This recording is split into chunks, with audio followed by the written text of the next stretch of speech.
How long have you been in the program? Yeah, I've been in Nick's program since last April, so about a year and like 4 or 5 months or something. Okay.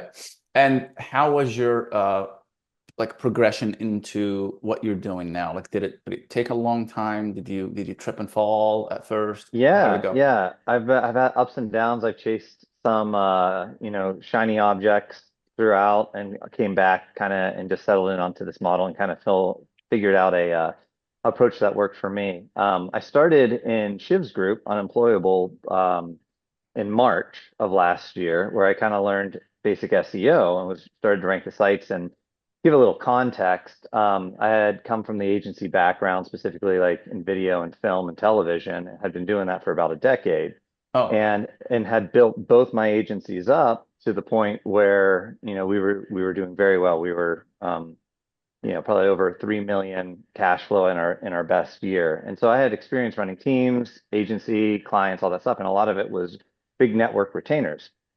And so what ended up happening is they pulled out at the same time, and I had neglected sharpening the axe on the lead gen side, the marketing side. I had operations covered, I had sales covered, I had the creative covered.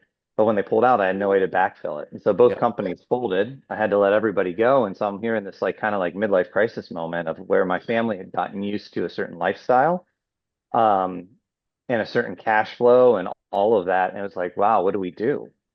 Do we scale back? Do we cut back? Do I go get a 9 to 5? Do I spin up another company? And it was kind of like this moment of what am I going to do? And so I started Googling side hustles, right? I found Shiv's group and heard about this rank and rent thing, Mm. got into that. And I was like, hey man, I can't wait 3 to 6 months. I got a family to feed. I got a mortgage to pay. I need cash now. And so Nick actually was on Shiv's interview in that first month. And he had kind of laid out this vision of like rent then rank as opposed to rank then rent.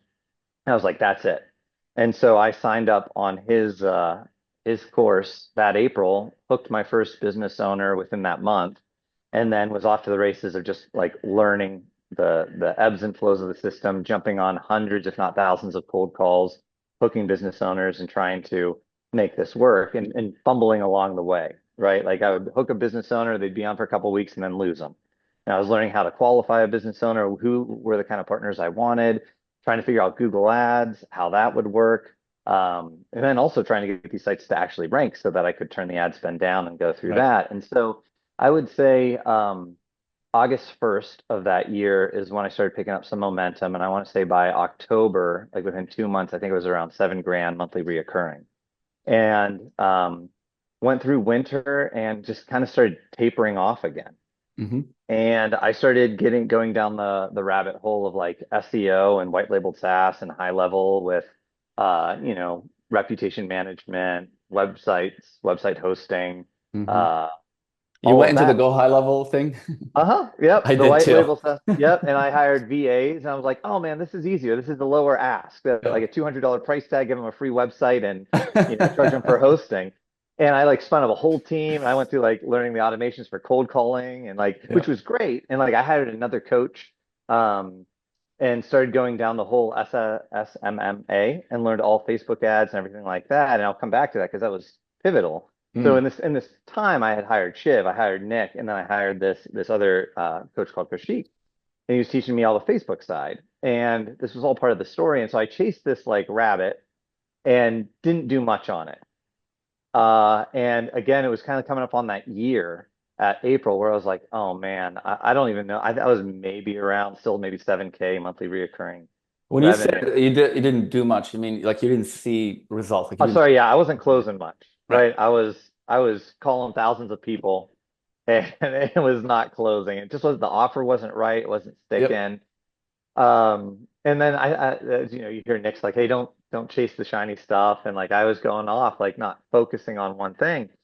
Um, and so I think around April or May of that time, I kind of just cracked the code. And where in taking the knowledge of Facebook ads, was able to funnel hack is what we call it, and basically in any given niche, figure out what's working to get cheap leads on Facebook. Because this is a different beast than Google Ads. Okay.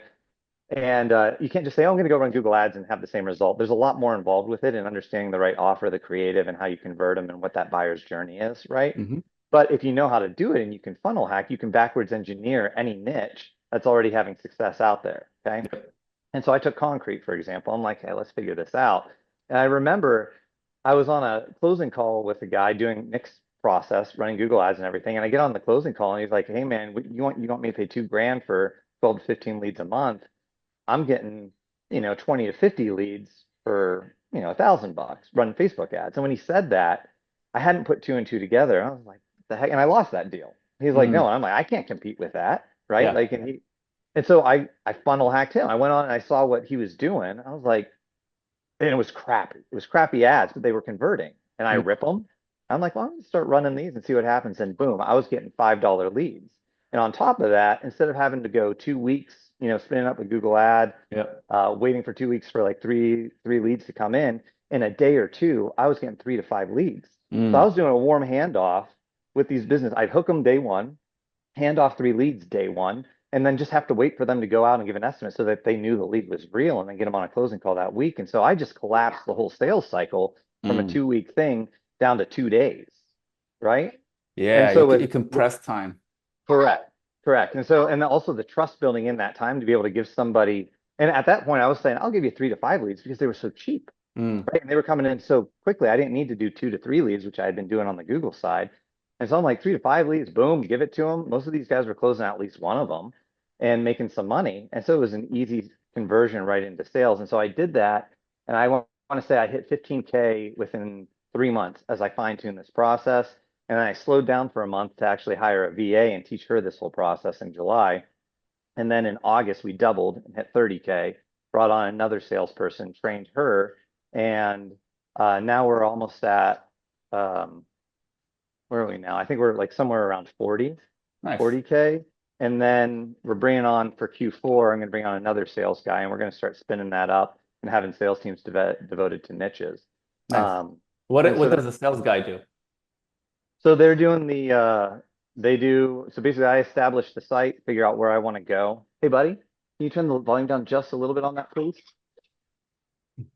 Okay, hold on one sec, guys. Let me just turn this down. Go for it. If I just turn down our Mario video game just a little bit. I actually I could not hear it that much, so it Okay, was a bit. it was blaring. And so our sales team basically does all the, so we scrape Google, and I owe this again, compressing time. It was always about how do I shorten the sales cycle, Mm, build trust, and close, and rinse and repeat.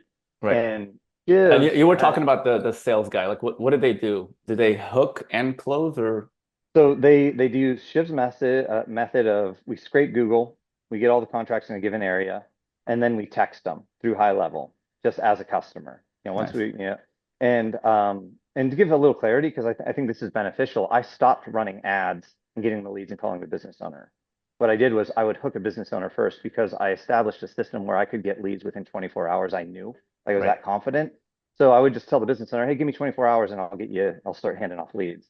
So that way I wasn't creating undue anxiety of like, hey, I just spent all this money, spent $600, get these leads.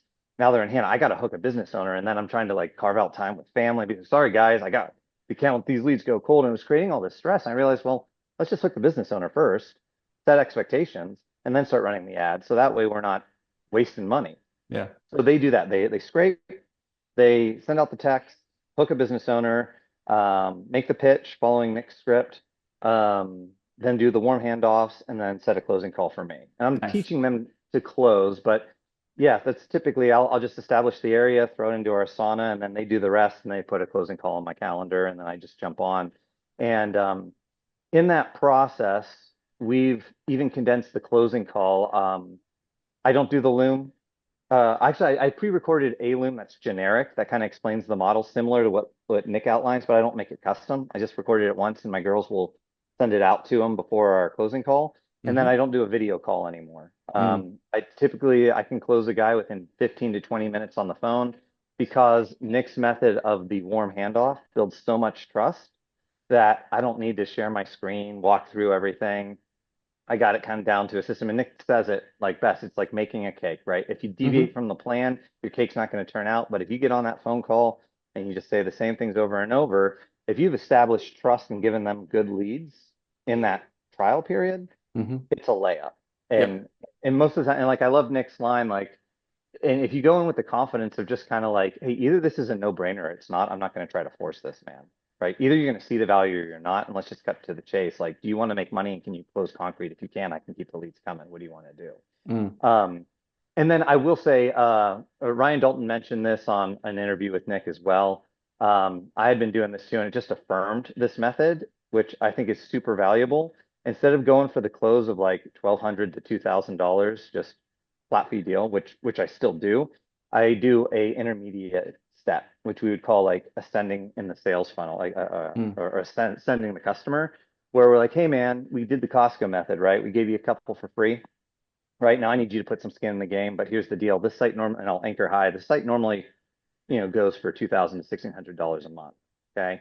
But I'm not going to charge you that. I'm actually going to give you a 50% discount for 4 weeks, let you go week by week, pay weekly, 250 a week, and I'll guarantee 12 to 15 leads or you don't pay. Mm. And then boom, for them, they're like, wow, that's a no-brainer then. And here I said, this is what's going to happen. You're going to pay me 250. I'm going to start sending you 3 to 5 leads for the first week, right? And then, oh, one second. No, no worries. Um, yeah, and so hold on one second, guys.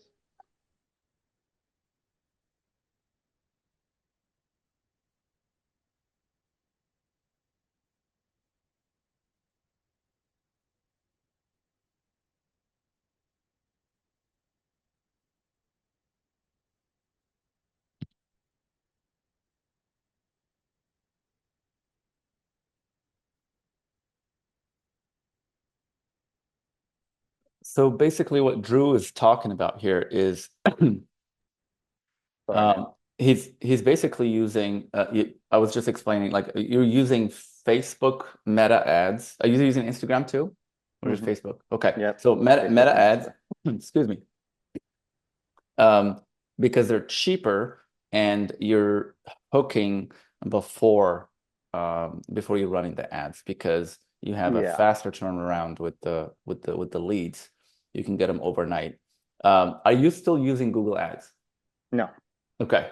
No, So you, my CAC, as we call it, mhm. client acquisition costs, went from like $400 to $600 down to $40 Wow. is what happened, and it was a no-brainer to switch to that. Right. Um, and to bring it back, kind of just to wrap it up on that closing call, that Hmm. extension of giving them essentially 1 month free trial of 50% off gives you actually hold on, let me close the door real quick. Sure. I was having a bit of a meltdown. Mhm. We do 4 weeks, Mhm. 50% Half off, off. 250 a Yep. week. Yep. Hmm. And in that time, they get to see, taste, and experience one, the quality and the volume. Hmm. Um, and then we typically say, hey, we'll promise you and guarantee 12 to 15. And then we normally get them anywhere from 20 to 50. Mm. Yep. And that's, Under promise, over deliver. Yep. yep. So you do meta ads. Are you noticing anything with the quality compared with Google? Like sometimes, we send a lead and they're like, hey, I don't remember submitting this form on Instagram.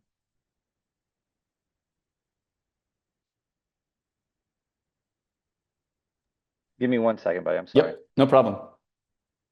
So Drew is using meta ads as opposed to Google ads. Now, my personal experience, I've struggled with meta ads because um, people are scrolling nonstop, and then when they submit a form, they sometimes don't remember that they submitted that form. I don't know if you guys had that too, but Google's definitely more expensive than Meta, but I feel like there's more intent. So I'm gonna see if Drew has, I don't know, something special about his ads where he's getting quality because we struggled with quality, and I hear that not just from me, like I hear that from other contractors where they've tried meta ads, but the leads didn't have enough intent as opposed to Google. So I'll run that by Drew and see what he thinks. He said that the quality is fine. So um, for me, I mean, I would try anything, but right now I think Google, as expensive as it is, it still delivers. Drew, I was talking about the quality of the leads between Meta and Google. Um, how do you deal with it? Because I've heard so many times, people not, there's no intent in Meta, people are scrolling, they forget. So there's two things. There's two things to be that. Yes, there is a quality difference between Google and Facebook, but you make up for it with volume. Mm, Meaning you're still gonna like there's gonna be more bad apples, but there's still good apples. And so instead of going the Google route and saying, hey, I'm gonna get you 12 to 15 leads, 2 grand a pop, yep. right? You're gonna basically say, hey, I'm gonna guarantee you 15 leads, or you don't pay, Mm, right, for the first month. But most likely what you're gonna see is you're gonna get 20 to 50 leads. And it's mm, not uncommon to deliver 40 leads on average out of Facebook.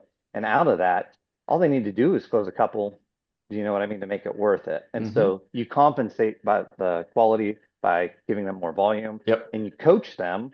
Hey, you got to treat all of these as if they're a great deal. Be persistent, the fortunes in the follow up. And what your Hmm. job becomes is very much a sales coach to these guys. Ah, I see. So you do have, touch points with these guys and you kind of like coach You them like have to. like Facebook leads are different.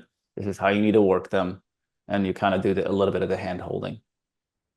I don't even tell them that it's Facebook leads. I Hmm. still Ah, I I see. still I still rent the site, right? Like I'm still you doing next process of ranking the site, using organic leads, turning down Hmm. that. I'm not disclosing, exactly where all the leads are coming from. I'll say, we use every tactic out there from organic SEO to paid ads to, Yep. just posting in social groups, that kind Hmm. of thing, right? Yeah. And all they have to worry about is the bottom line. Like you're getting leads. Yes, as long Yeah. as they're making money, that's Yep. all that matters. And you have to coach them in order to retain them. Hmm. Like if they're not making money, then they're not going to keep paying you. Agreed. Tell me about the multiple hook strategy. You mentioned it briefly when we were messaging. You hook multiple business owners. How does that work? Yeah. So again, when you have someone working 40 hours a week, cold calling and hooking, right? You fill their time. And so what we'll do is our outreach will be doing a text blast, a batch text blast, 10, 15 at a time to a contractor being like, hey, do you do driveways in X city? I need a quote, right? That's the text. Hmm. They'll respond, and most likely you'll get 3 to 4 business owners who will respond, right? That's our first outreach touch point. And so our salespeople just call all of them and try to hook all of them. And we're Mm, transparent. We're like, hey, we're in a trial here and we're talking to other people and we're going to be sharing these leads with all of them. Since we paid for these leads, we just want you to see the quality. We're not necessarily interested in working exclusively in the trial, is what we say. And then eventually we'll move to exclusivity, but we want to find who the right partner is. Again, it's positioning us as the yes, bud. Yes, in a moment, bud. Um, And so you do tell them upfront that these are not exclusive, that you're sharing them with other contractors. if we hook more than one, yes.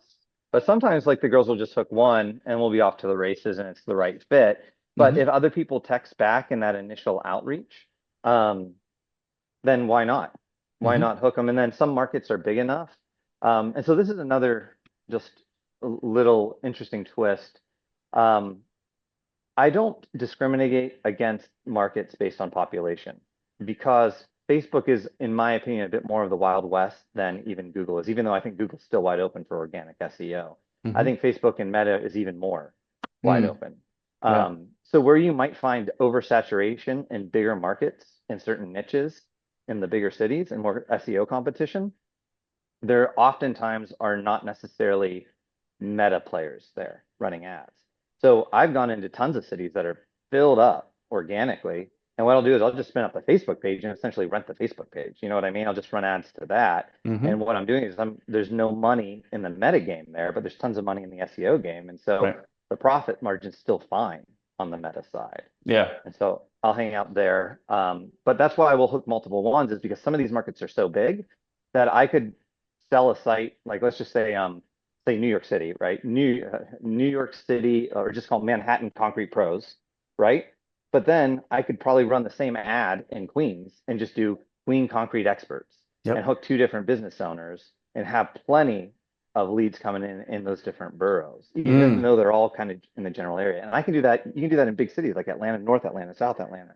And so suddenly you can subdivide an area and have multiple business owners all getting steady streams of leads, and mm, you're, doubling your cities. And then once you have them paying, right, you go in, you find your, due diligence and find where you can rank a site and eventually transition the brand to that.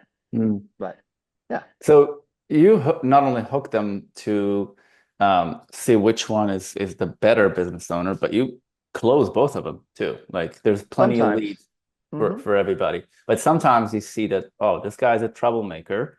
I'm not liking his the way he works, but this guy's better. So you just push him out of the way and then work with that. Yeah, and it's also great in the closing call if they give you the objection of like, hey, give me time to think about it. And Nick addresses this in his course, which is really good. Is like, well, hey man, I'm talking to another guy. I mean, like, if you need to think about it, this should be a no-brainer, right? It's kind of like the first thing after you've walked him through it all. But clearly, there's most likely either a trust issue or a confidence issue, and you can just leverage the other business owner you're talking to. Be like, hey man, the sense of urgency is here. If you don't sign up with me now, I'm going with this Mm, other guy. makes sense. Yep. And I use that too. And what's nice too is like even just having someone who's interested in your pipeline that you keep in your CRM of like, hey, if things don't work out with this one guy, even if you're just comfortable, like, hey, let's just go with one. This is pumping. Let's not overcomplicate things and try to segment it. Is like if things don't work out, Hmm. boom, you got this guy saved in your CRM that you could reach out to replace him easily. We just had somebody cancel in one of my sites last week, and literally that same day on his cancellation, I called somebody and got him replaced because Nice. they'd just been a warm lead that was interested. That's the best. That's the best when you find a replacement the same day.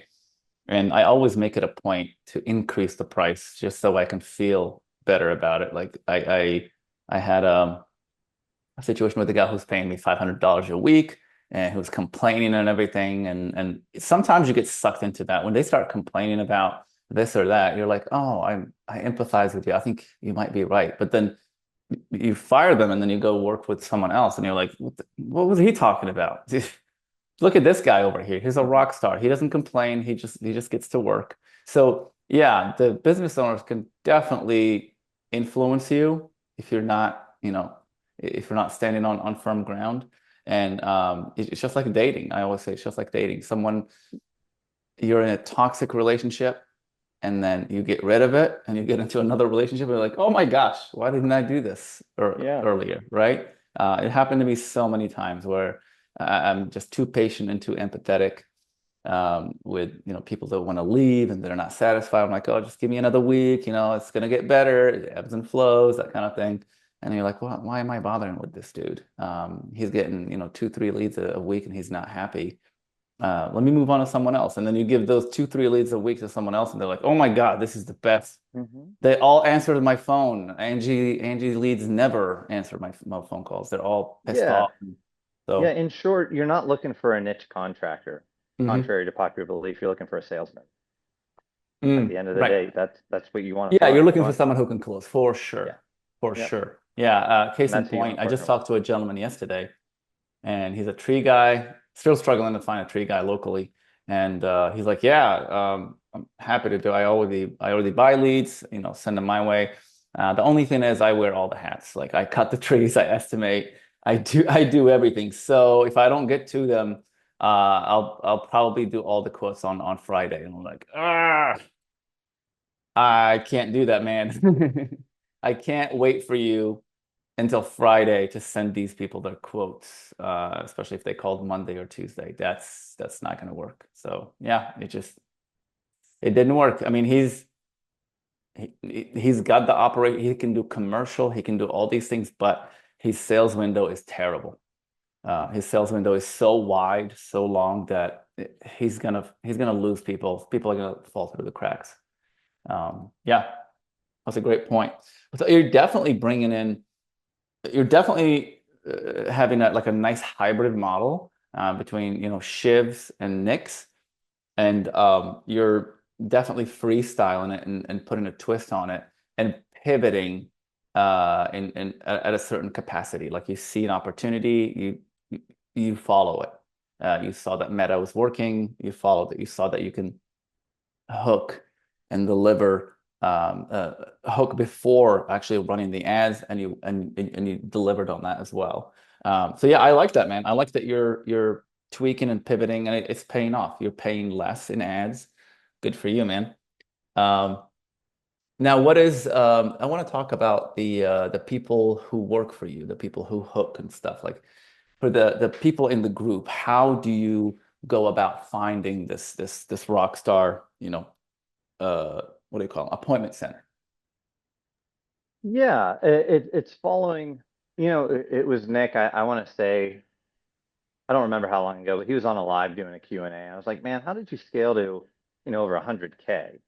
And he's like, dude, you got to have systems in a team, right? And I'm like, well, I've done that before. I guess I just didn't understand like what pieces I needed. And then hearing a little bit from Ryan Dalton, hearing from Mm. Nick on how they Because got you to had those an guys. operation with your earlier business. Yeah, You hired yeah, and fired before. exactly. And had never ventured into the VA space, and um, basically gave it a shot. And when I was chasing the shiny carrot, right, with the white label SaaS, that was where I first ventured into getting VAs and teaching them and coaching and SOPs and stuff like Mm. that.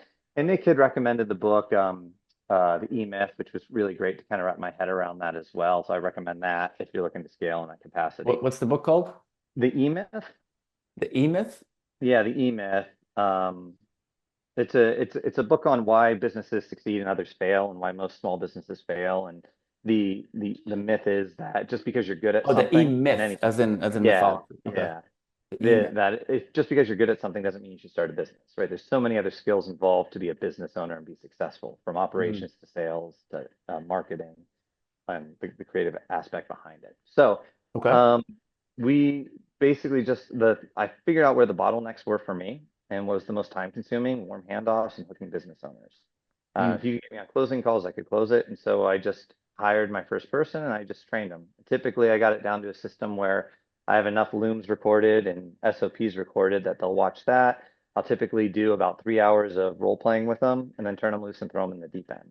And the thing too is you'll find, especially taking the meta approach when things are so cheap, like there's a lot more like if they blow a deal, it's not the end of the world. There's so many more fish in the sea. And so I've just enjoyed throwing them in the deep end, having them record their calls, right, their Mm. sales calls, and then just critiquing and doing looms on them and training them to the point. And kind of the model is I give them a base plus a commission on anything closes the first month, and then if they're retained for the second month and convert to a full price, they also get commission on that as Nice. well. And so it incentivizes them to not only close deals, but even in that first month, along with me, build that trust, make sure they're successful, be engaged in the customer success so that the retention remains and they can commission on that second one. Hmm. And then as the team has grown, we also incentivize with team bonuses. So collectively between me and my two other sales women, we have a target. And if we hit that, they bonus on that on top of commission. And we Mm. actually we bonused halfway through the month. And so, which was great, high class problem. Like, wow, you guys already hit our numbers 2 weeks in when it should take 4. So we just doubled that, and it works. Awesome. Especially if you have someone and that's one of the things I interview for is like, what are you motivated by? And once you understand what people's motivations are, you can really kind of play to those strengths and incentivize them. I like it. And these people are local, right? Like they're in the US. No, they're in the Philippines. Okay. And because I have a Filipino VAs too.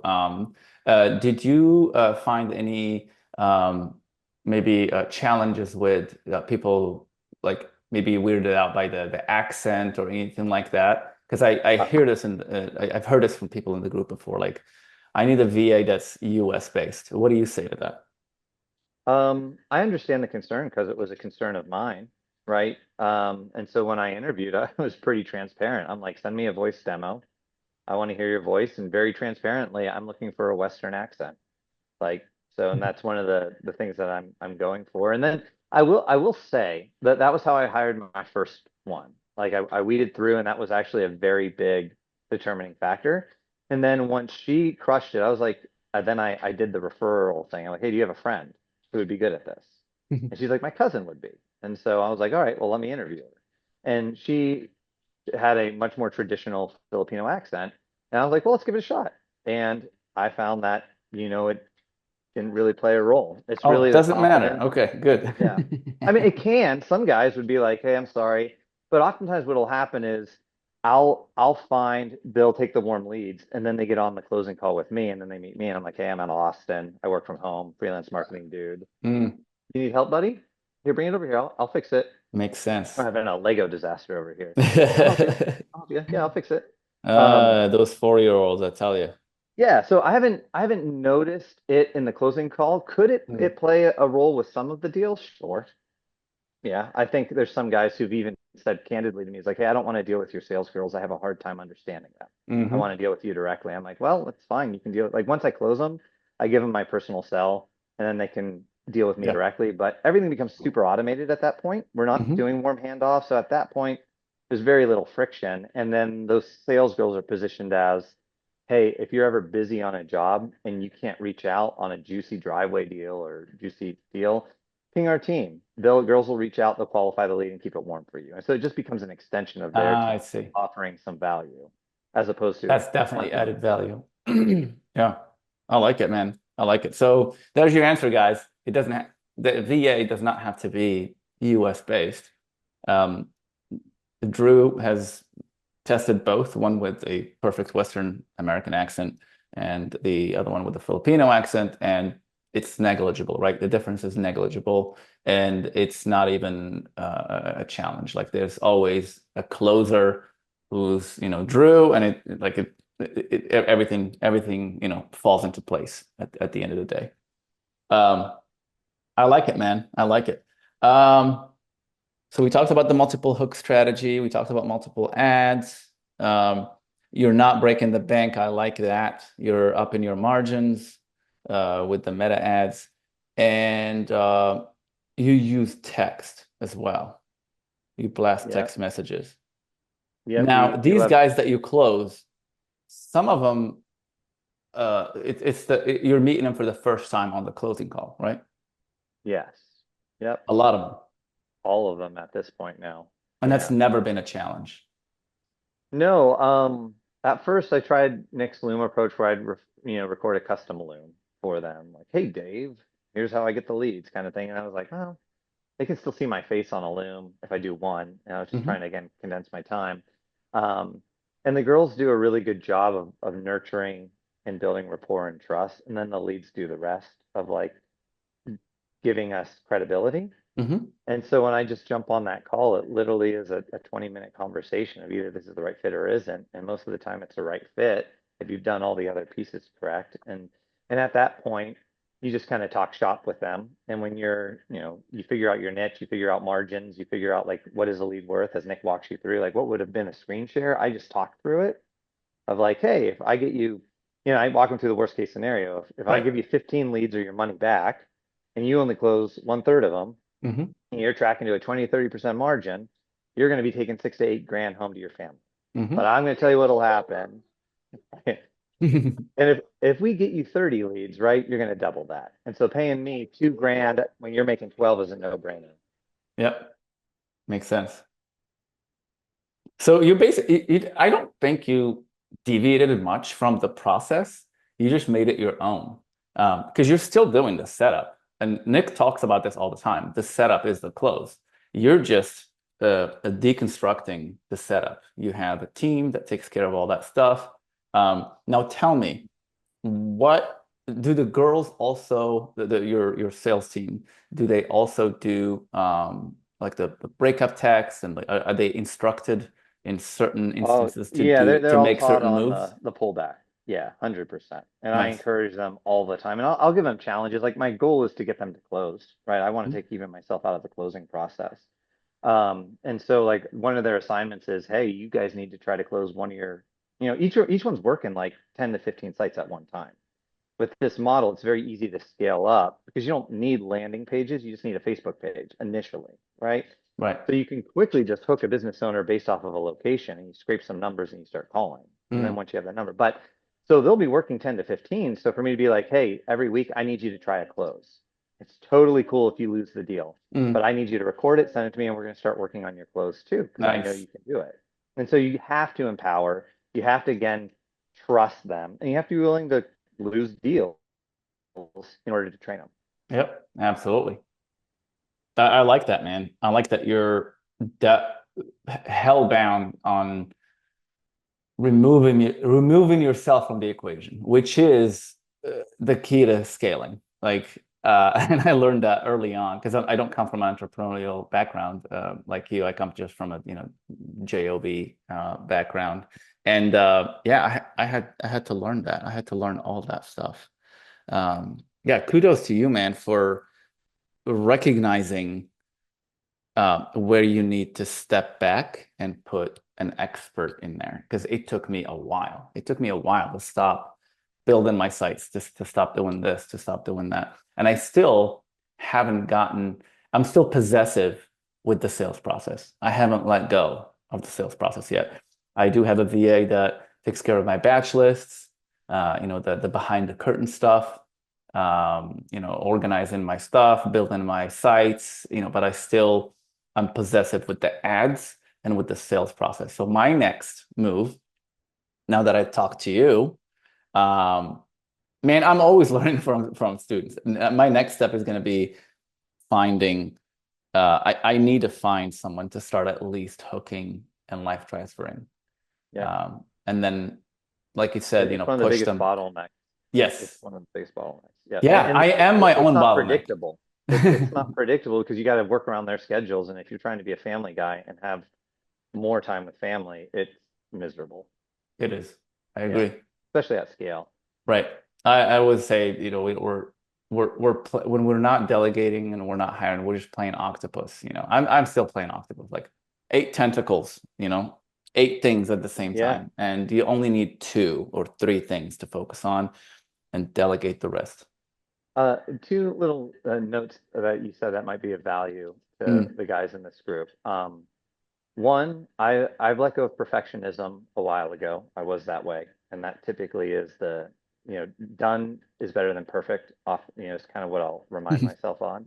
And if I can get somebody doing something 60% the way I do it, then I'll typically I'm like, okay, that works. It's fine. Yep. It's not where necessarily my level, but it's enough to move the needle and keep Right. things And it moving. will get So I improved over time. It just correct. needs to be done over and over. Correct. And Yep. then two, for those if you are in high level, I think there is a benefit. And like I am a proponent of like have your main thing and stay after and do it over and over and over. Hermosi talks about that. Nick Yep. talks about that. But if you are in high level, if you're using high level or UpHex or some of these other like white label SaaS things, they Hmm. are fantastic downsells. Mm. So now all these guys who may be paying 2 grand, $1,500, whatever a month for leads, if they are like, hey man, this just isn't working for me or something like I have easily been able to convert them down into anywhere from like a $200 to a $500 a month retainer, Mm. just offering white label SaaS. Hmm. Like, hey, I'll host your website. What if I give you a free website, throw it on my site, and you give me $200 a month? Right. I got a million concrete websites already made. You know what I mean? So Right. you just Right. copy, Yeah. paste it, change the name. And like, now granted, And I'm not stack doing them. SEO unless they want to pay $500 a month. And then I can just have my VA who's already building my sites add that into his queue. Yep. But for those, as they get bigger and are scaling and have that infrastructure, I do not recommend this until you at least have VAs doing Yep. it. You have some amazing downsells because the power of that is on autopilot. There isn't Mm. maintenance to it. It literally is a software subscription that they're getting value from. And so Yep. that's once you hit that mid tier kind of level, Hmm. consider it. Down sales. Got it. We're not just upselling, we're also downselling, which I kind of do. Um, since I have a team, I can afford to do, other stuff like social media and this and that, web design. So yeah, definitely. I've had that happen before. And it's funny because some of the guys we sell leads to, um, they all ask, do you also do like web design or do you also do this? Most of them don't until you share that with them. They think you're just Mhm. a lead generator. And then they're like, oh, I totally need that. I need a Mhm. new website. Or I totally need, I need social media. And I've had that multiple times. So downselling is definitely a great point here. So Drew does multiple hook strategy, I like that. Multiple ads, so he gets to scale faster.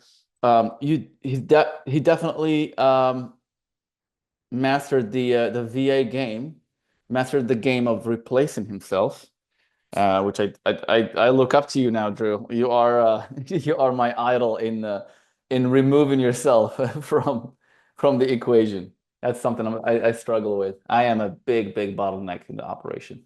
You gotta let Everyone's go. waiting on me like every morning. Everyone's waiting on me on my inbox to do this or that. Yeah, so definitely something to work on. I'll keep you posted on that. Yeah, man.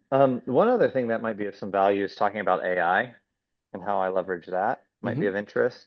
So I do use AI to write all our copy, and then leverage other tools to kind of make it, pass human tests and stuff like that. So there's a Hmm. couple AI processes that we're using that for our copy. I know a lot of people have transitioned to that.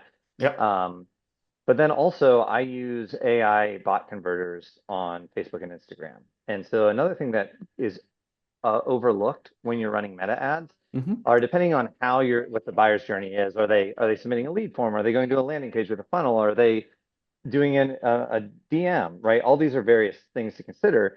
But a Hmm. lot of times people will just comment on the ads despite the button saying, hey, submit a lead form here or go to the funnel or something like that, right?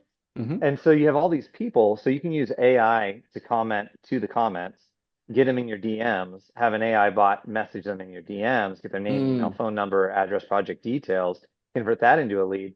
And there's probably, I would say 20% of the leads that come in are not actually even tracked by Meta as a lead because it's just people who see it, comment, and then you have an AI bot that converts them. And so that's Mm. another whole aspect of conversions that So if doesn't they even get tracked comment, now. that page goes and messages them and says, "Hey, thank you for the comment. Are you interested in?" It can, yeah. The right now I have there's I think I want to say ManyChat is a tool that does that rather than adding Yep, another I've heard subscription of that. tool. Yeah, I just have my VAs comment on anything like twice a week, Yep. and then once it's in the DMs, high level kicks in, and the AI bot nurtures them and gets Hmm. the information we need. Then that's manually then put into the form and just run through the automations and sent to the business owner.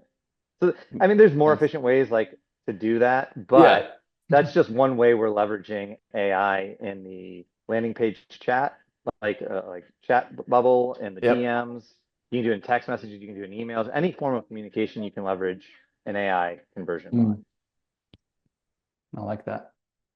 I like that. Um, Stephanie says, "What niche is he mostly in?" You mentioned concrete, right?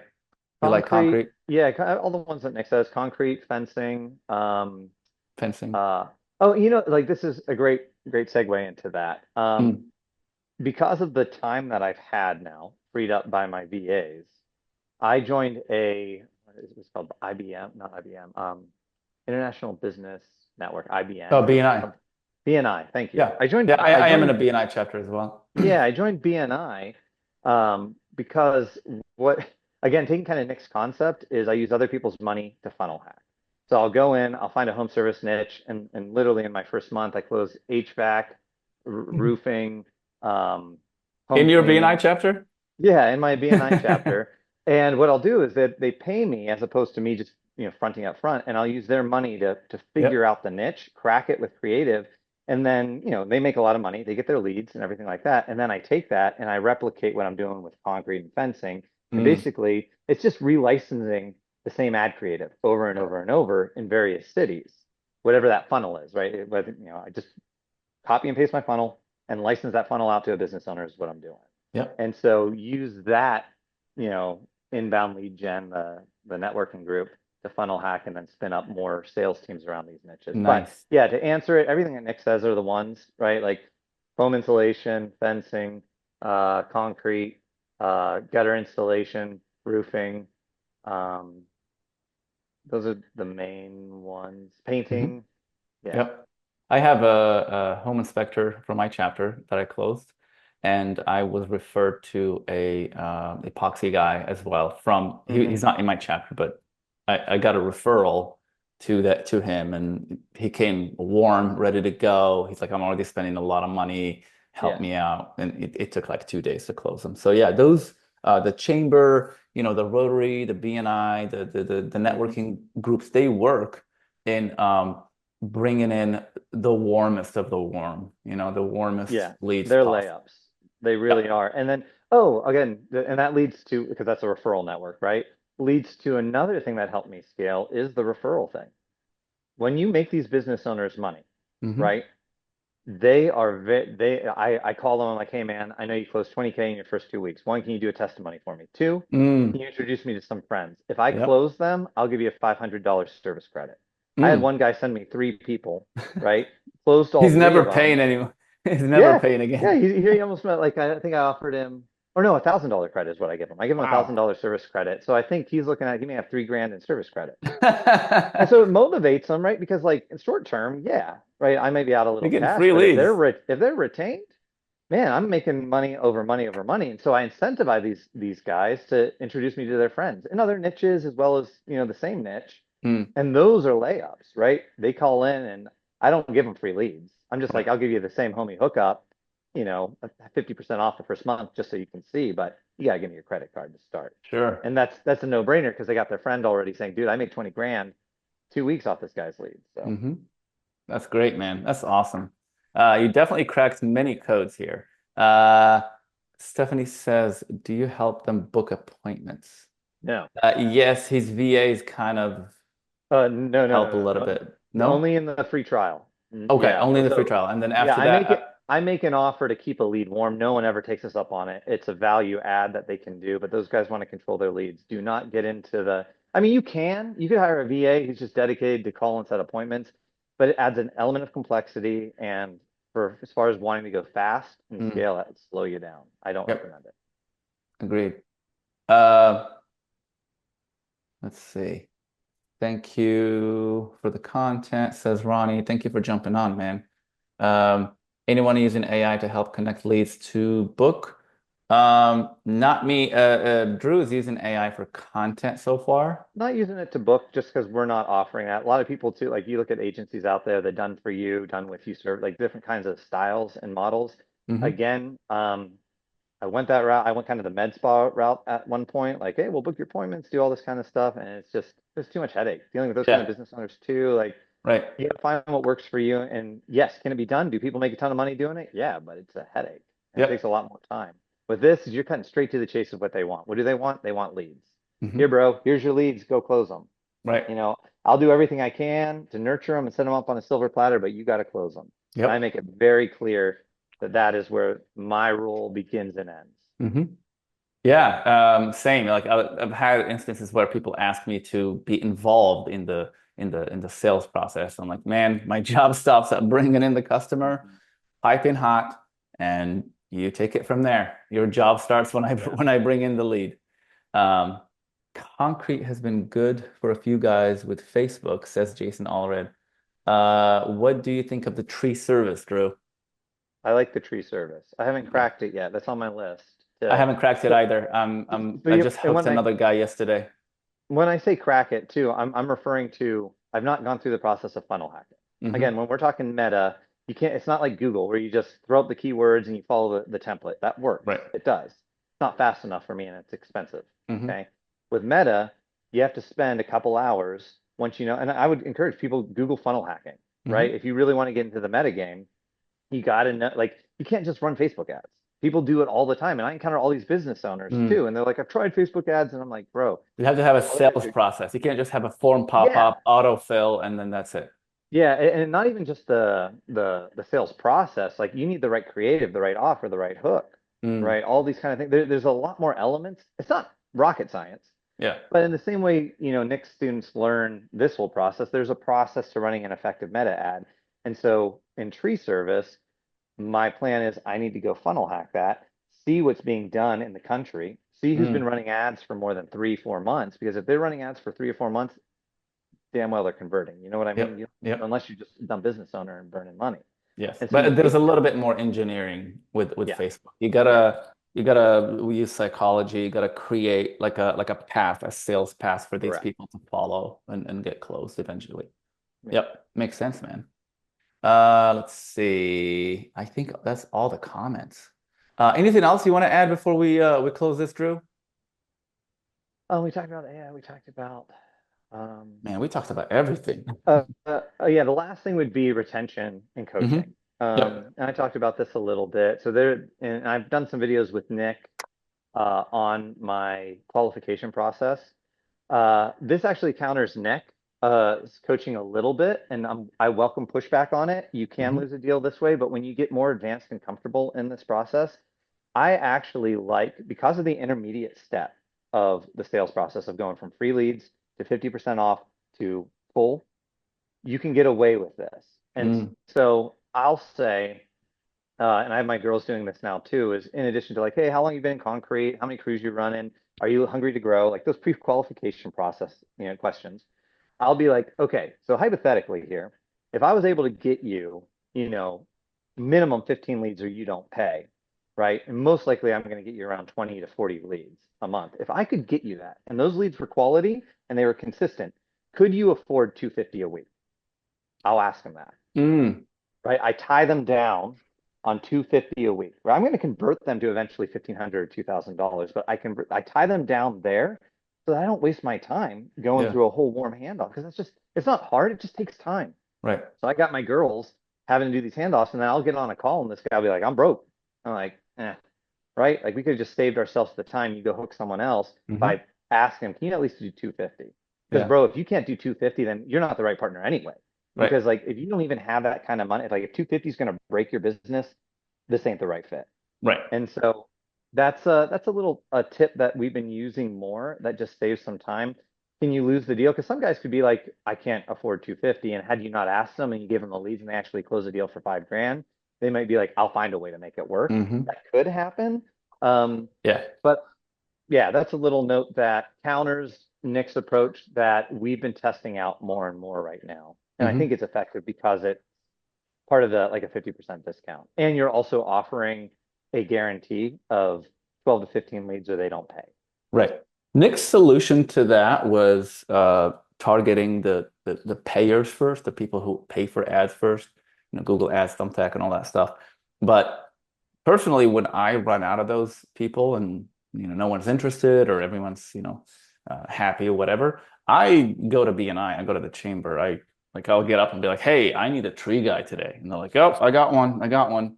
Um, and even though they don't pay, I don't care. Case in point, the guy I just closed yesterday, who came as a referral from BNI, he's a how can I explain this?